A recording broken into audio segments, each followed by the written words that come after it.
Let's talk about love and marriage the way that God intended. Life experience, here we share it. The No Fruit Podcast. Tune in from any platform. No Fruit Podcast. We'll help your spirit transform. Hey, everybody. What's going on? Hey. Hey, babe. How are you? I'm good, babe. That's good. So today we're going to dig right into our episode. We're going to talk about financial growth. Financial growth.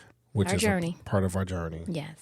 And so in this space, we're going to discuss, where I'm going to start off with is just talking about from where I am, from where I've been to where I am. Mm-hmm.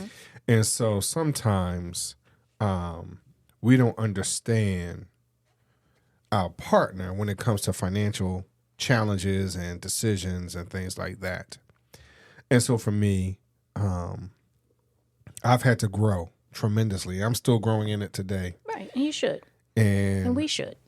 And so, again, most of you know that Kafi's just a twinge older than I am. And so her responsibilities were different than mine when we had started dating. I was still living at home with my mother, and I was not necessarily having a full-time job. I had bits and pieces here and there, and then there was a while where I couldn't find anything. Right. I was doing some temporary work. temp work.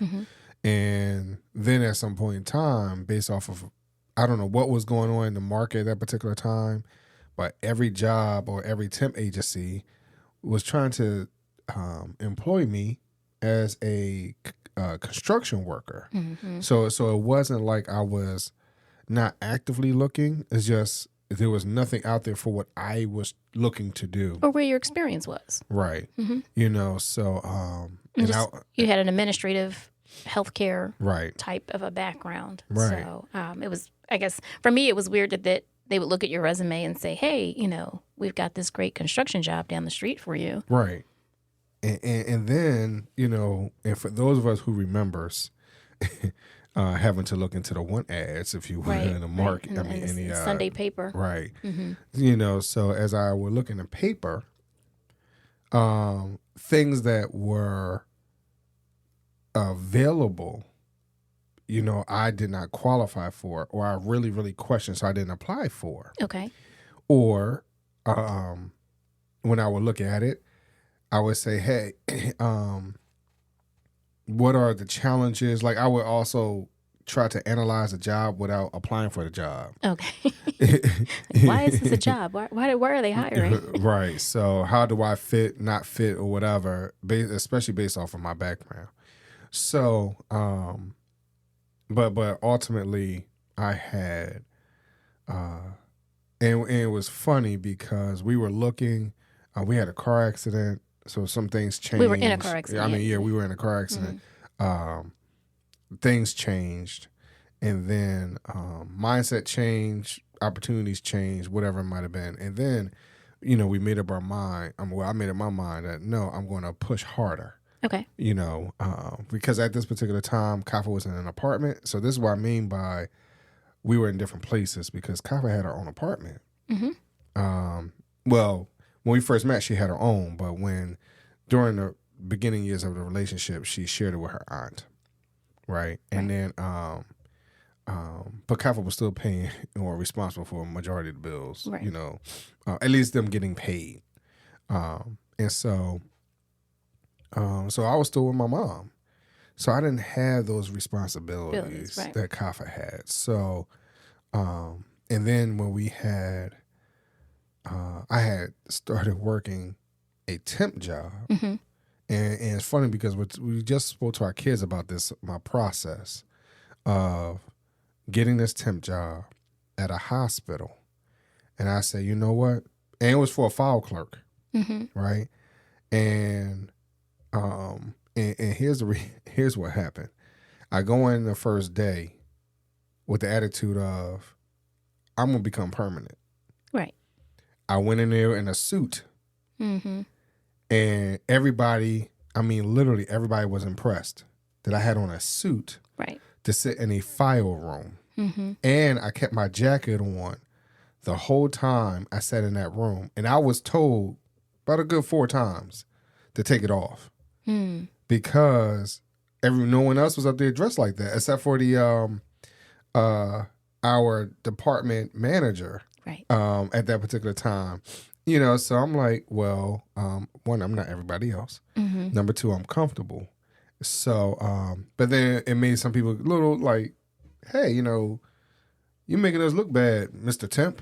Yeah, you know, so. And it's weird how people, I guess times have changed for how you dress at work. You know, of course, again, suit and was the norm for both female and males. Mm-hmm. And then it became much more laxed. And like you said, if anyone comes, even when I now go to work in a suit, people are looking at me like, well, where are you going? Like, you have a meeting? Like, even you sometimes will ask, like, you have a meeting today? And she's like, well, no, I don't feel like ironing. So I can pull this right out my closet. Right. Or, you know, hey, it's the suit matches and this is what, you know, for whatever reason, I might throw on a suit here and there. Right. But it's interesting how it has changed. And people kind of question why you have on a suit. And that was really my first time experiencing that type of questioning because no one else was in that position. And plus, I'm in an administrative office of the hospital. So I almost anticipate for people to be dressed that way. Right. But no, they weren't. And also, let's think about this too. I was coming from a temp agency, so I never interviewed with the people there. Right. So I never knew. I didn't know what was going on. Right. And it can't come to find out, I was the 3rd file clerk they had. I wasn't the first. You know, so and the other 2 just didn't pan out. One left and never came back. The other one said that place wasn't for them. You know, it was too many files, too many, you know, in this particular room. And so here's what happened. Again, I'm talking to the kids about this journey the other day. What happened is I went in there and I saw the room. And within a week, there was boxes everywhere. And I remember clear as day, within a week, half the room was done. Mm-hmm. And so they were amazed that I was able to do that. And that I was told, as I was told in previous jobs, you're working too fast and you are going to work yourself out of a job. Here's what happened, though. It provided other opportunities for me to show my skills. Correct.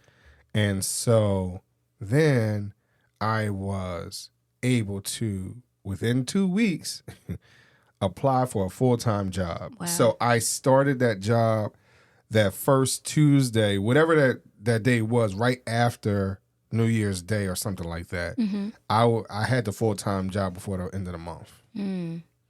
So, and I'm saying this to you that now I am at this point, full-time job, Kafi moves in March. We get a car in April. We get married in September. Mm-hmm. Now, again, let me understand where I'm talking about this financial growth piece. I, because coming from my mom's house, didn't understand finances. Right. I was not responsible for finances.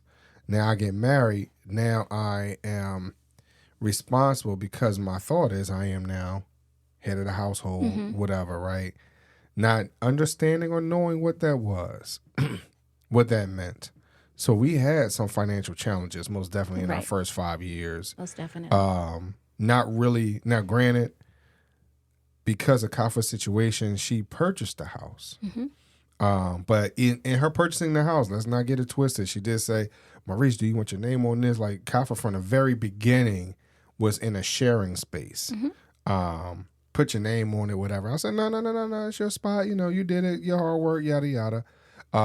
We went to look at the houses together. You know, I asked for his opinion. Like, hey, you know, out of these top 3 that I'm looking at, which are the ones do you see, us in. And Right. if it's not going to be a us, then I don't have to do this at all, or I can just go and try something else. Right. Because she was also looking at duplexes too. Right. That was her thought. That was her very first thought when we first got together. I'm going to go and be with my aunt for a second so I can save some money so I can go get me a duplex. Right.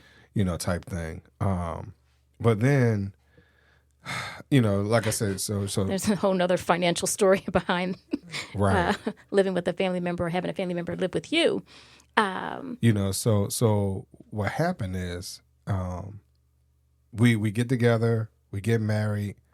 Now, because I don't understand the balancing of checkbook 100%. We went through it in school, but did I employ it or whatever else? And what you go through in school was old school.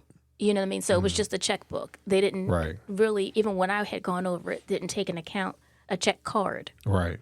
Like, where does that get written down? Like when you write it, you have a checkbook, they give you the ledger so you can write down, hey, check number 101 went to mortgage, check 102 went to the electricity, or whatever.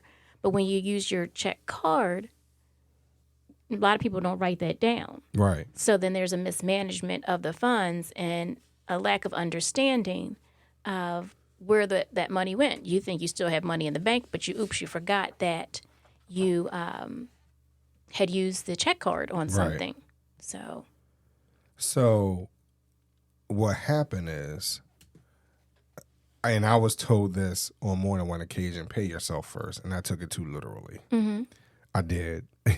And so within those first 5 years, we had to file bankruptcy. Now, let's understand that because we both went back and forth about finances. We both went back and forth about what jobs and trying to outdo the other or whatever it might have been, trying to find more money, and not understanding. Oh, excuse me. Sorry about that. Not understanding the when you're looking for a job. Mm-hmm. Like now, I talk to the kids about it ad nauseum, probably right about now. But understanding that when you take a job, what is the cost of travel? Mm-hmm. What is the cost of lunch? Two basic things. Right. Right? So I know for myself, I didn't take an account of living in Upper Darby and traveling all the way out to Malvern or to Kennett Square. And the gas. And how much gas. And the toll on the car, so you have to change your oil more often. Right. The type of car that we had at that particular time, it needed premium gas. Yeah, it was taking 91. And we were like, wait a second. So, and, not every gas station had that. So then you had to look for a gas station that carried that and whatnot. So as Maurice is saying, there were differences in the outlook of life, and how to maintain it. So I didn't have a problem with going and getting a container of cup of soup and a package of oatmeal and making sure I had breakfast and lunch. Right. If I wanted to eat more, I would go and get something else small. But to me, I wasn't going to spend $10 or $20 a day for lunch. I didn't have, didn't have coworkers like that I would go and have lunch with. So I didn't have that added pressure of like, hey, let's go out and get something to eat. Here and there.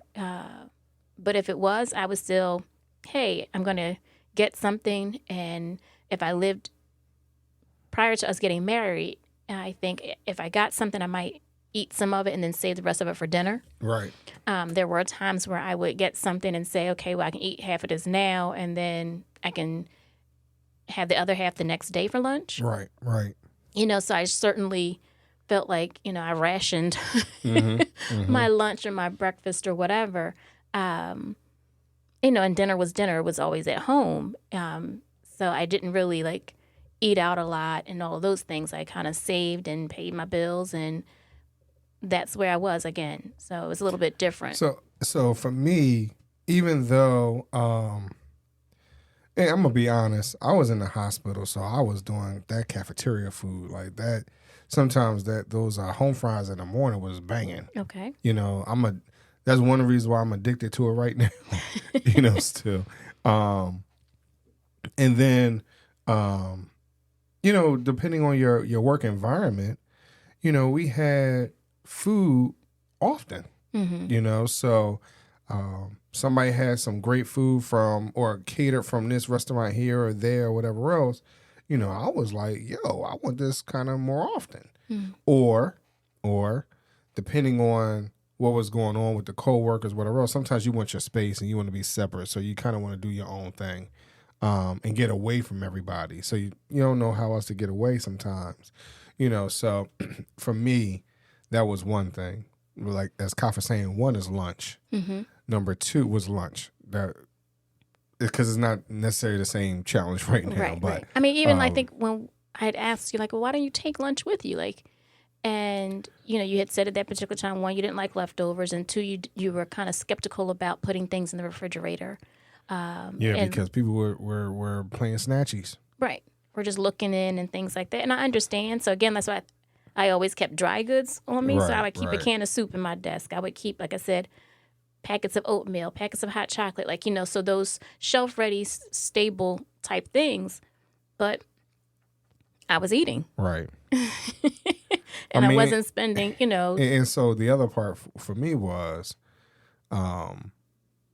because, so for those of you who actually know me, no, I don't do breakfast often. So a lot of times I, just like my son right now, kind of catches up when he eats, which is kind of, all right, now I see the pattern, right? Now I wish he didn't have those type of genes in him, right? Mm-hmm. But that was number one, lunch. Number two, as Kafi mentioned too, wear and tear on a car. Right. So, again, going from Upper Darby to Kennett Square, and I don't condone this. Not at all. Disclaimer, I do not condone this.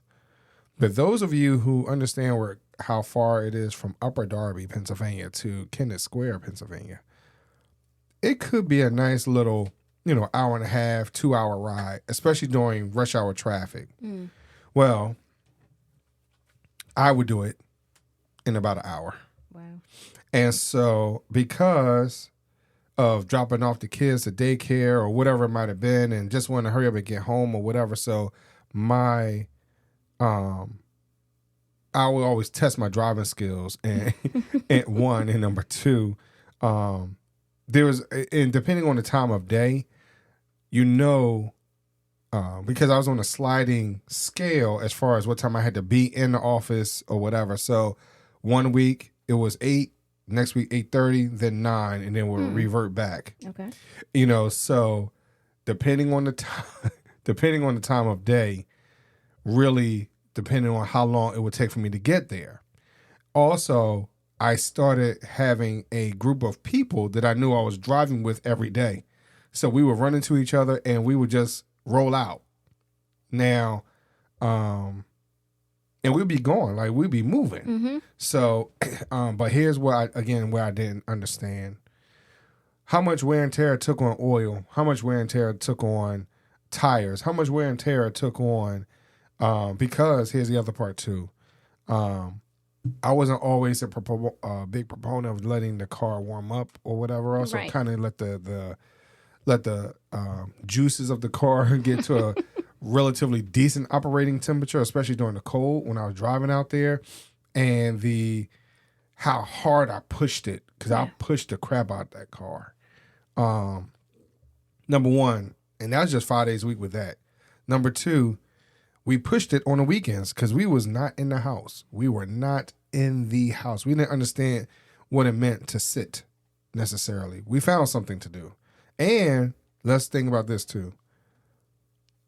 So for those of you who remember when Target kind of came in the area and started blowing up, I mean, we was at Target,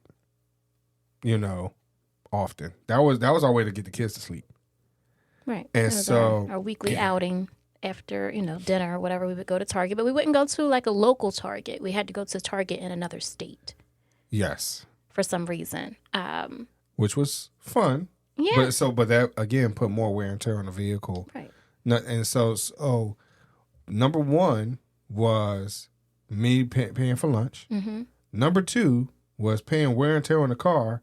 And number three was Target.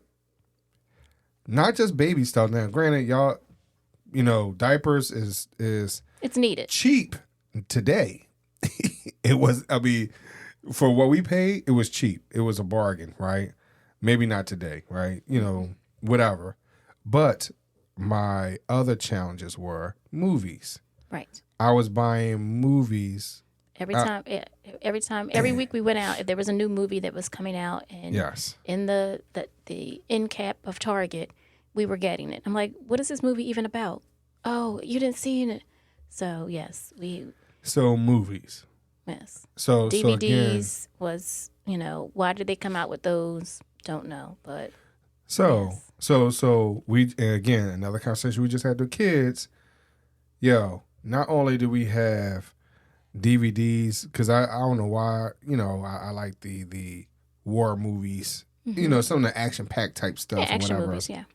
And then the kids had just about every Disney Well, that's VHS. my fault. So I'll take ownership of that. When I was in high school and college, I babysat or nannied for my neighbors, and they had every Disney movie. And it was the greatest thing because as a nanny, as a babysitter, it's just like pop this movie in and they'll sit still for 2 hours or whatever. I mean, yeah, it was great. Like they had a whole tower of VHS, because this is old school VHS movies, and I was just like, wow, this is great. So when we had started our family, I don't know where we got our first few, but we had quite a few VHS tape, and then I discovered that they had them at Goodwill.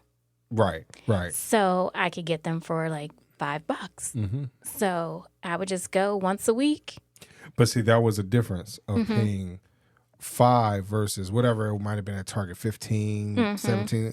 I don't think they were quite 20, but they might have been 20. I don't remember. Yeah. But I wasn't just getting one. See, it'd be different if I was just getting one. Mm-hmm. And again, that's the difference between, as we talked about our differences and our yin and our yang. I don't mind going to get a used movie from Goodwill or, a secondhand store where you're going to Target and getting it fresh and brand new. Like the kids didn't know no difference. It's a movie, it plays and it entertains and it gives me a chance to go wash the dishes. Right. So, and then the other part of Target, not just movies, but at some point in time when we had purchased the leapfrogs for the kids, mm-hmm. Or we always had to get them a toy or something. So it was, my spending was really out of whack. Right. And like you said, you had to pay yourself. So therefore, there were times where, hey, new sneakers or new shirt, right. something else, like just because, like, hey, I work all the time, I'm worth it, type thing. And then I have to say that prior to us getting married, I was not that way, not every paycheck, but I went shopping almost. I would look. I was a window shopper, and I still am to some degree. Mm-hmm. It takes me a while to pull the trigger, but I like to look. But I'm not. Maurice can look online. I'm not a real online shopper. It really will take me a whole lot to pull the trigger online. I'd rather go to the store, look at it, touch it, feel it, try it on. And Maurice doesn't like to try on things, not even a shoe, sneaker, let alone clothing. He will not go into a dressing room, which is fine. He said he had some experience. I think he had some experiences with that. So, or movies and TV, experiences. So I don't, for myself, I don't mind. And again, that's just some of our differences. I could, go out, and I do when I have to do food shopping. He's like, you've been going for 4 hours, and you went, just to get some food. Just like yesterday. I apologize if I'm impeding on your personal time by going to the market. It's fine. But he certainly purchased some things that I would not have, so I was like, okay, This is a one and done. But we came in here for foil and some storage bags, and we left out of there with $100 worth of groceries. It was foil, storage bags, trash bags. It wasn't even in food, but we came out of there with food products and more. And we still, Yeah. I mean, because I think the intent was to go outside and spend maybe 30. We ended up spending 200. Yeah. Right. So that's the problem with me going outside.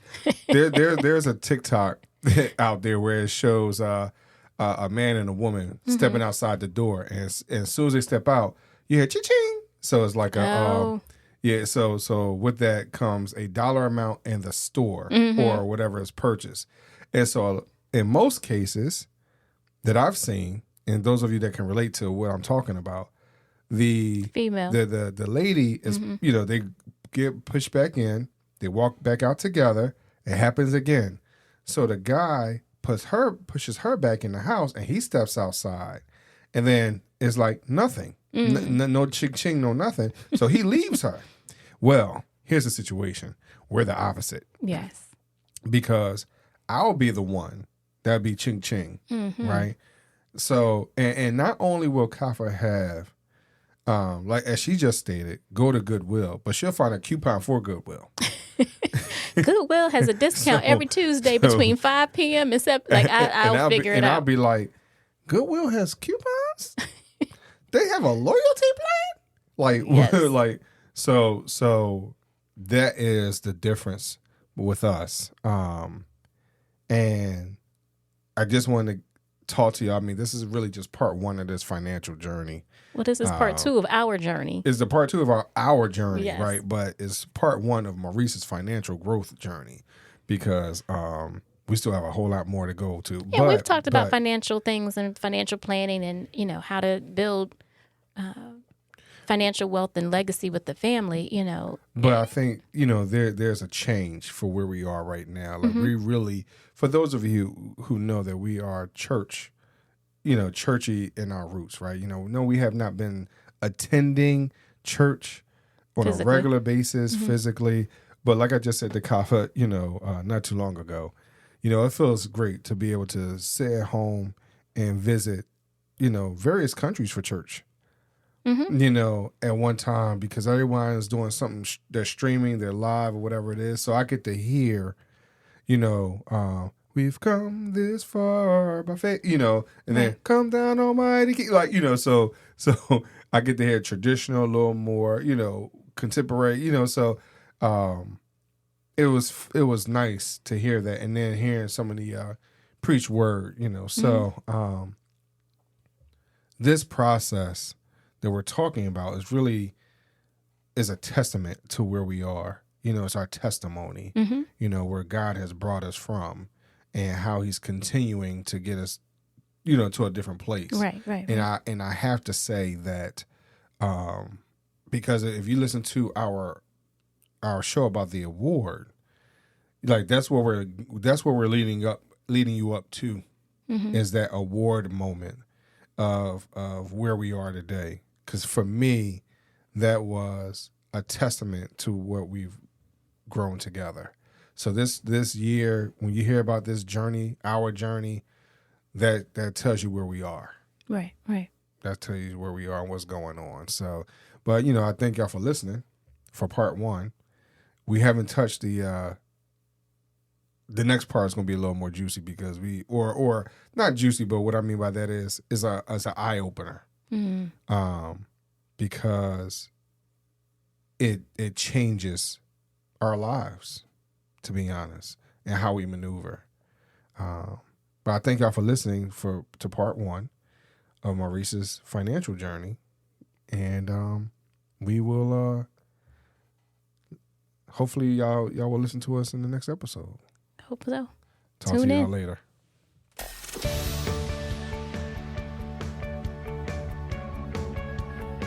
This week's episode has come to an end. But the fun doesn't have to stop here. If you have any questions, suggestions, or feedback, head over right now to Twitter and Facebook and like, share, and get involved. Join us next time.